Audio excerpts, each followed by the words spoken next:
L'argent magique est peut-être l'objet spirituel le plus concret qui puisse nous rendre un peu d'espoir en matière économique. J'aimerais trouver les mots justes pour que vous puissiez effacer ce préjugé sans cesse rappelé par nos politiques. L'argent magique, ça n'existe pas. Pourquoi nous les croyons? Parce que tout simplement, notre propre argent, dit monnaie fiduciaire, lui, n'est pas magique. Il y a une différence de nature entre l'argent public et l'argent privé. L'argent public, manipulé par les États et les pouvoirs financiers des banques centrales et des banques privées, n'a strictement rien à voir avec le nôtre, celui dans nos poches. Pourtant, ce sont les mêmes billets et ils portent le même nom, d'où leur confusion dans nos têtes. Ce qui les différencie réside dans les lois qui les codifient. Les nôtres sont strictes, tandis que les leurs, ils en changent comme ça les arrange, selon la conjoncture économique. Souvenez-vous, comment Nicolas Sarkozy a renfloué les banques françaises après la crise mondiale des subprimes en 2007-2008. Mais renfloué comment? Par de la création ex nihilo qui est allée gonfler notre dette nationale. Quand le Premier ministre Bayrou, en septembre 2025, affirme dans un discours hors sol que notre dette faramineuse, ce sont les Français qui l'ont dépensée, comme toujours, il ment. Autre exemple, le quoi qu'il en coûte. Et De Gaulle n'a-t-il pas reconstruit la France avec l'argent magique de la Banque de France, à taux zéro et jamais remboursé par les Français? Je peux même vous dire à quelle date leur propre argent magique a été organisé factuellement et définitivement. Le 15 août, en plein été, 1971, quand Richard Nixon met fin aux accords de Bretton Woods de 1944. C'est-à-dire qu'il a mis fin à la convertibilité du dollar en or. À partir de cet événement monétaire, le néolibéralisme s'est installé et l'argent magique va couler à flot et grossir les dettes des peuples. Vous pouvez le vérifier. Depuis 1973, en France, plus aucun budget national fut à l'équilibre. Notre dette va augmenter d'année en année, sans exception. Mais ce montage magique contient sa propre chute. C'est une pyramide de Ponzi. Plus personne ne peut ralentir la machine. Elle est bientôt à un point de non-retour. Quand elle va d'elle-même se gripper, comme toute pyramide de Ponzi, c'est tout le peuple de France qui va souffrir, durant au moins 20 ans ou plus. 1 ou 2 générations seront sacrifiées. Ce qui est encore le cas des Grecs. J'ai parlé d'espoir, mais si nous ne faisons rien, ce sera le désespoir. Pourquoi? Pour une raison simple. Comme souvent, il y a le bon et le mauvais argent magique, selon son utilisation. Il y a le leur et il y a le nôtre. Leur argent magique va dans la spéculation financière, dans le secteur privé des banques et en cadeaux fiscaux aux multinationales. Il enrichit les riches. Tandis que le véritable argent magique, celui que je vous propose, lui, doit nécessairement financer des biens communs. Hôpitaux, écoles, infrastructures, recherche médicale, culture, médias, etc. C'est-à-dire là où il ne peut y avoir d'inflation. C'est le mélange entre argent magique et argent privé qui va produire la catastrophe économique. Je vais tout vous expliquer, du moins de mon mieux. Commençons par une définition simple, mais très révélatrice. La monnaie est une création ex nihilo par les banques centrales. Et ça a commencé avec les banques de Suez et d'Angleterre créées au XVIIe siècle. Ex nihilo signifie à partir de rien. La création monétaire est cause d'elle-même. Ça doit vous rappeler quelque chose, dans la mesure où elle ne dépend que de la volonté du souverain. Et ceci est vrai depuis Crésus, il y a 600 ans avant notre ère, le premier à avoir estampillé une pièce à son effigie. David Graeber, dans Dette 5000 ans d'histoire, nous indique 2 autres créations monétaires à peu près la même époque. Donc c'est quoi l'argent magique? C'est une création monétaire ex nihilo, à laquelle j'ajoute illimitée, gratuite et non remboursable. La question est donc de savoir si l'argent magique si leur argent magique, notre argent public, répond à cette définition. Précisons déjà que cette étude se fonde sur les travaux de l'économiste américaine Stephanie Kelton, le mythe du déficit, la théorie moderne de la monnaie et la naissance, écoutez bien, de l'économie du peuple. Aux éditions Les Liens qui libèrent, paru en poche en 2022. C'est à sa lecture que m'est venue l'idée d'argent magique. Gaël Giraud, économiste souvent cité, propose que l'argent soit l'un des biens communs, avec la terre, le travail, l'eau, les énergies. Souvent, il explique, je résume, que les dettes souveraines pourraient être rachetées par la BCE, la Banque Centrale Européenne, et les laisser inscrites au passif de son bilan éternellement. Ça coûterait rien à personne, ajoute-t-il. Cependant, pour étayer la thèse de l'argent magique, il me fallait répondre à 2 questions. Depuis combien de temps existe-t-il et sous quelle forme dans la nature ? Autrement dit, existe-t-il dans la nature une chose qui réponde à la définition de l'argent magique ? Et secondement, quelle serait sa nature, ses critères, face aux critères de la monnaie traditionnelle, dite monnaie fiduciaire ? Si j'y réponds, voici l'espoir que je vous propose. Imaginez un monde où l'argent magique, appartenant qu'au peuple, utilisé que pour financer le bien commun, donc jamais pour financer le secteur privé, alors toute l'économie mondiale s'effondrerait au profit d'une saine économie. Les ultra-riches disparaîtraient, mais aussi la pauvreté. Mieux, nous aurions les moyens de financer l'écologie et la lutte contre le climat. Utopie ? Oui, c'est toujours la même. Alors, première question. L'argent magique existe-t-il depuis toujours ? Réponse : oui. C'est simple, la monnaie ne fait que matérialiser les richesses et les ressources de la planète offertes depuis toujours à l'humanité de manière illimitée, gratuite et jamais remboursée. Certes, depuis un petit siècle, son caractère illimité n'est plus aussi évident. Mais pas à cause de la nature, à cause d'une très mauvaise répartition des dites ressources entre les humains. Bon, quoi qu'il en soit, à nouveau, nous devons remonter à nos origines. Durant 100 000 ans, selon Karl Polanyi, dans son chef-d'œuvre La Grande Transformation aux origines politiques et économiques de notre temps, explique, je cite, « Dans une telle communauté, donc primitive, l'idée de profit est exclue. Il est malvenu de chicaner et de marchander. Le don gratuit est loué comme vertu.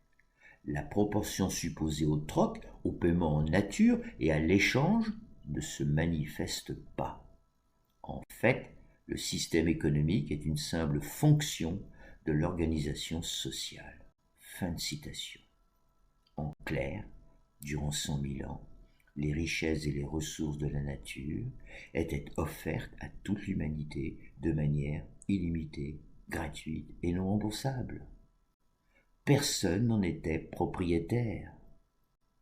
Puis un jour, il y a environ 5000 ans, une involution spirituelle et morale a perverti la sédentarisation en appropriation illimitée et la domestication en pouvoir absolu sur les non-humains et les humains. Les richesses et les ressources de la nature furent privatisées par la violence, puis monétisées jusqu'à nos jours. Voilà pour la première question. Avant de passer à la seconde, je vous propose un état des lieux à ma façon. Premier constat. Tous les ans, depuis un demi-siècle, les banques centrales créent de la monnaie ex nihilo afin de monétiser les prêts aux banques, qui prêtent à leur tour aux ménages et aux entreprises, les biens matériels et services. Or, il reste toujours un solde créditeur qui s'accumule d'année en année. Les bénéfices stockés en épargne et les dettes souveraines, jamais remboursées, elles roulent. Quand une dette arrive à échéance, le Trésor emprunte la même somme, et cela indéfiniment. Voilà déjà pour le côté illimité et non remboursable. Côté gratuit, Rappelons qu'entre 2016 et 2022, la BCE, la Banque européenne, la Banque centrale européenne, a créé 2600 milliards d'euros à taux zéro, lesquels ont surtout monétisé les dettes souveraines des pays européens, notamment celle du Covid-19. En France, 300 milliards. En Europe, 2000 milliards. Deuxième constat. Tous les ans, depuis un demi-siècle, ce sont les peuples qui produisent les bénéfices, lesquels deviennent la seule propriété d'une ultra-minorité, par exemple les 500 familles en France. Ils sont stockés dans les banques sous forme de divers produits financiers à caractère spéculatif, notamment le rachat des dettes souveraines des peuples. Troisième constat. Tous les ans, depuis un demi-siècle, les budgets nationaux des peuples sont déficitaires et augmentent systématiquement leurs dettes souveraines, monétisées par les banques centrales à taux zéro ou presque, mais prêtées à 3,5% au peuple de France. Aujourd'hui, le service de la dette, ses intérêts, dépassent les 5% du PIB. Ils dépassent quasiment tous les autres budgets. Alors, première remarque, un paradoxe. Comment se fait-il que les peuples qui produisent les bénéfices s'appauvrissent systématiquement en même temps? Exemple, depuis 7 ans, sous la présidence de M. Macron, la dette souveraine a augmenté de 1000 milliards. Mais selon le site du Parti communiste français, les 500 familles les plus riches de France détiennent désormais un patrimoine total de 1000 milliards d'euros. La même somme. Je dis ça, je dis rien. Selon Oxfam, je cite, c'est sans précédent en France, la fortune des milliardaires a augmenté plus rapidement en 19 mois de pandémie qu'en une décennie entière. De mars 2020 à octobre 2021, la fortune des milliardaires a augmenté de 236 milliards d'euros, soit une hausse de 86%. Elle avait augmenté de 231 milliards d'euros entre 2009 et 2019. Fin de citation. Quatrième constat. La croissance, par son caractère illimité, est une illusion économique, mais qui produit des bénéfices qui sont en réalité financés par les dettes souveraines. Thèse défendue par Raphaël Rosselot, banquier d'affaires. Exemple. Le PIB France 2023 se monte à 2800 milliards avec une croissance de 1%, c'est-à-dire 28 milliards. Mais son déficit en 2023 est égal à 173 milliards. De même, nous avons vu que l'argent public, donc celui du peuple, finançait les milliardaires et plus généralement les riches, cadeaux fiscaux. Il y a à voir un tas de divers livres qui sont sortis à ce sujet. Deuxième remarque, non seulement les bénéfices de production vont dans les poches des riches, mais à ceci, il faut encore ajouter le prix des intérêts de la dette, qui vont aussi dans les mêmes poches. Double peine pour les peuples. Conclusion. L'argent magique, le leur, monétise sans cesse les dettes souveraines, car les peuples ne les remboursent jamais. Les gouvernants font rouler la dette. En effet, du même paradoxe, comment les Français pourraient-ils un jour rembourser 3300 milliards d'euros, dette actuelle qui ne cesse d'augmenter de seconde en seconde, alors que collectivement, ils sont déficitaires tous les ans depuis un demi-siècle. Voilà ce constat. Je résume. Premièrement, tous les ans l'argent magique monétise la dette des peuples qui augmente sans cesse. C'est le côté illimité. Deuxièmement, tous les ans, l'argent magique est créé ex nihilo, à taux zéro ou presque, mais prêté à 3 ou 3,5%, côté gratuité. Troisièmement, tous les ans, l'argent magique ne sera jamais remboursé. La dette roule. Et nos gouvernants nous roulent dans la farine, avec l'austérité. Côté non remboursable. Résultat, la théorie de l'austérité pour les peuples et l'argent magique pour les propriétaires dominants. Alors voyons ce que nous enseigne l'économiste américaine Stephanie Kelton. Elle nomme l'argent magique monnaie fiat. Selon elle, un État, je cite, a le monopole de l'émission d'une monnaie fiat, c'est-à-dire décrétée, dans la mesure où elle n'est liée à rien, ni métal précieux, ni autre devise, ni actif quel qu'il soit. C'est ça depuis 1971 avec Nixon. Je cite toujours, elle est simplement décrétée, ce qu'implique le subjonctif latin fiat, qui veut dire qu'elle soit. Fin de citation. À partir de cette conception monétaire que je qualifie moi d'objet spirituel, nous allons le voir, Kelton résume l'hypothèse de la théorie moderne de la monnaie, la TMM. Je la cite. La TMM change notre vision de la vie politique et économique. Elle démontre que, dans presque tous les cas, les déficits de l'État sont bons pour l'économie. Ils sont nécessaires, et notre façon de les voir et de les traiter est souvent incomplète ou inexacte. Au lieu de fixer l'objectif peu judicieux d'équilibrer le budget, nous devons chercher, à l'aide de ce que la TMM appelle notre monnaie publique, notre devise souveraine, à équilibrer l'économie, afin que la prospérité soit largement partagée et ne soit pas concentrée entre des mains toujours moins nombreuses. Fin de citation. Dès lors, explique-t-elle, l'État souverain a le pouvoir d'émettre autant de monnaie qu'il le souhaite, mais à deux conditions. Il faudra s'assurer qu'il possède les ressources matérielles et humaines nécessaires au projet qu'il compte financer. Et il faudra également vérifier que l'investissement n'entraîne pas une spirale inflationniste. Il s'agit donc de bien sélectionner les domaines économiques concernés, comme la recherche, l'éducation, la santé, les infrastructures, les retraites, le chômage, les industries, fabriquant des produits utiles, éradiquer la pauvreté aussi. Bref, tout ce qui est bon pour le peuple, et bien évidemment, la nécessaire métamorphose écologique et climatique. Si, comme je le pense, l'inflation n'est que le résultat d'une multitude d'activités spéculatives, eh bien il suffit d'investir dans les biens communs, nécessairement non inflationnistes. En conclusion, sur cette première question, comme l'argent magique est utilisé essentiellement pour enrichir l'économie privée avec des dettes souveraines des peuples qui s'accumulent depuis un demi-siècle, eh bien nous sommes face à une pyramide de Ponzi qui ne peut que s'écrouler un jour ou l'autre. En effet, aucun pouvoir financier et politique actuel n'acceptera ce constat, car ce qu'ils veulent, c'est que rien ne change.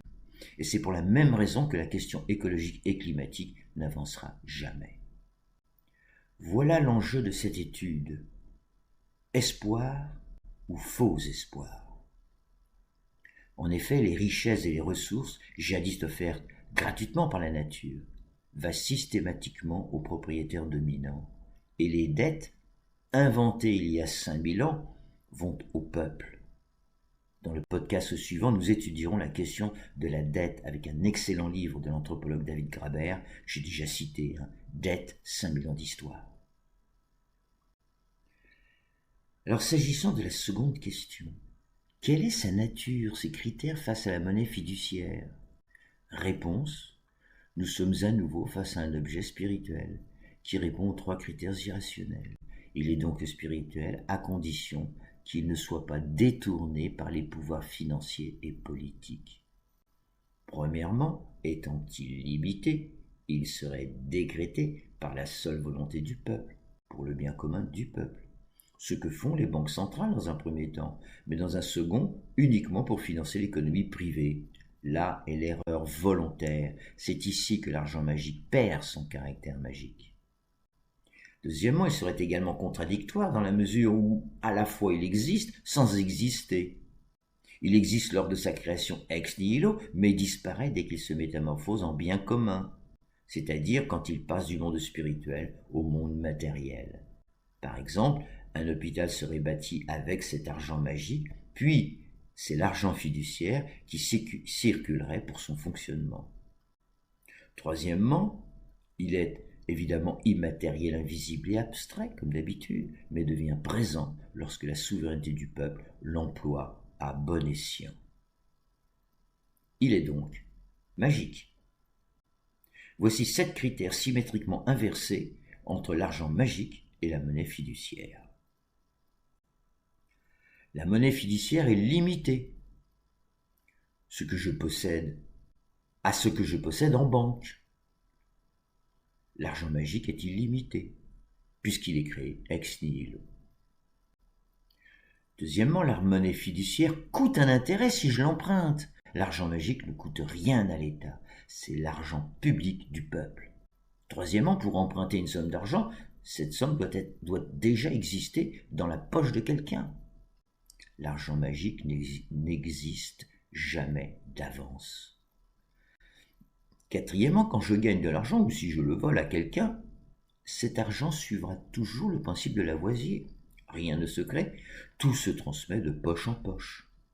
L'argent magique, lui, ne prend rien à personne. Cinquièmement, la monnaie fiduciaire appartenant au monde de la matière est contingente et conditionnelle. L'argent magique, issu du monde spirituel, est libre et inconditionnel.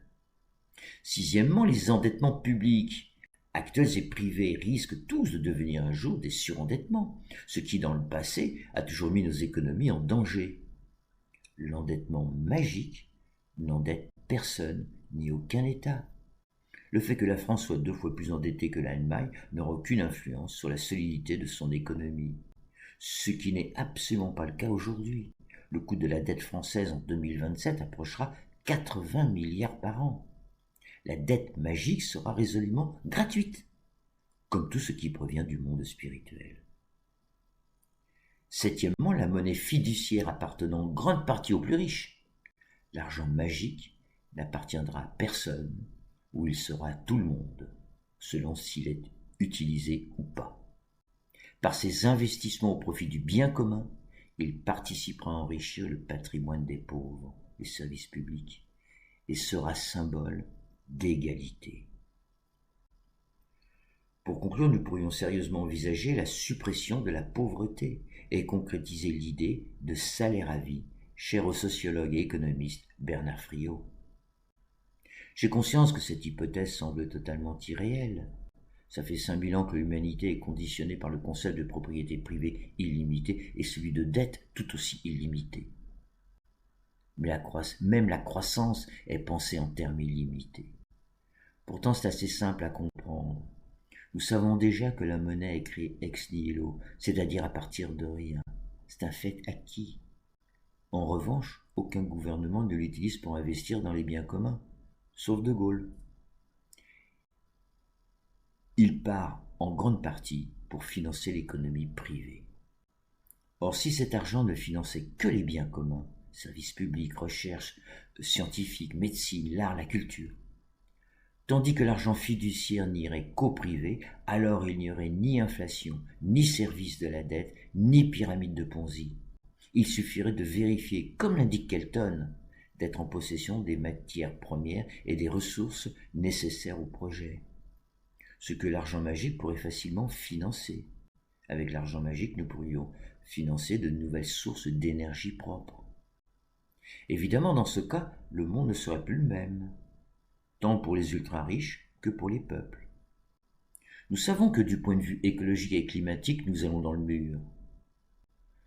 On se doute qu'il en est de même en économie, surtout financière. Du côté politique, ce n'est guère mieux, c'est la guerre économique. Ce n'est pas mieux côté géopolitique, là c'est la guerre physique qui gronde un peu partout. Bref, la racine de tous nos malheurs, dans tous les domaines humains et non humains, nous invite, voire nous impose, à prendre en main notre destin. C'est tout ce que je nous souhaite, un espoir. Comme annoncé dans le prochain podcast, nous allons évoquer la question de la dette, des dettes privées et publiques avec le regretté anthropologue David Graeber. Alors encore pardon pour mes bafouillages et très très grand merci pour votre patience.